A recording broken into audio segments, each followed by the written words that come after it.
اور یاد رکھیے ایک ہوتی ہے اصلی دلیل، ایک ہوتی ہے عقلی دلیل. اصلی دلیل جو دین اسلام جو قرآن و حدیث کے اندر حکم ہوا ہے وہ اصلی دلیل ہے، اور جو عقلی دلیل ہے وہ بندے کی عقل کے مطابق ہوتی ہے.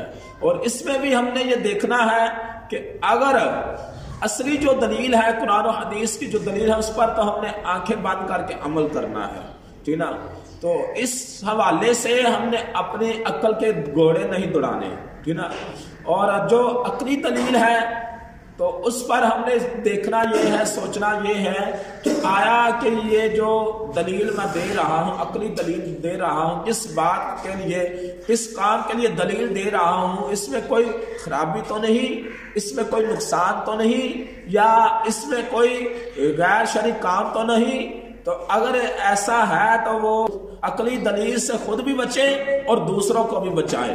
اگر ایسا نہیں ہے، نہ ہی کوئی غلط کام ہے، نہ ہی کوئی نقصان والا کام ہے، اور نہ ہی غیر شرعی کام ہے، تو عقلی دلیل پر اس پر عمل کر سکتے ہیں، اس میں کوئی مذاکرہ نہیں. اور تیسری بات یہ ہے کہ اصلی دلیل ہو یا عقلی دلیل ہو، ٹھیک ہے نا، اور کسی کو اس پر مجبور کر دینا، مسلط ہو جانا، یہ اس کے بہت زیادہ نقصانات بھی ہوتے ہیں. بعض اوقات اس کے بہت زیادہ نقصانات بھی ہوتے ہیں. دیکھو ایک بندہ نماز نہیں پڑھتا تو ہمیں چاہیے وہ اس کو نماز کے فضائل بتائیں، نماز نہ پڑھنے کے عذابات بتائیں اور اس کے لیے دعا کریں. اگر ہم اس پر مسلط ہو جائیں گے نہیں آپ نے لازمی نماز پڑھنی ہے، تو اس طرح جو دوسرا ہوتا ہے وہ ضدی بن جاتا ہے، اور بعض اوقات وہ اپنے منہ سے ایسے الفاظ نکال دیتا ہے جو نہیں نکالنے والے ہوتے، اور بعض اوقات اس کے منہ سے کفریات کے جملے بھی نکل جاتے ہیں. تو لہذا اس معاملے کے اندر بہت احتیاط کی ضرورت ہے.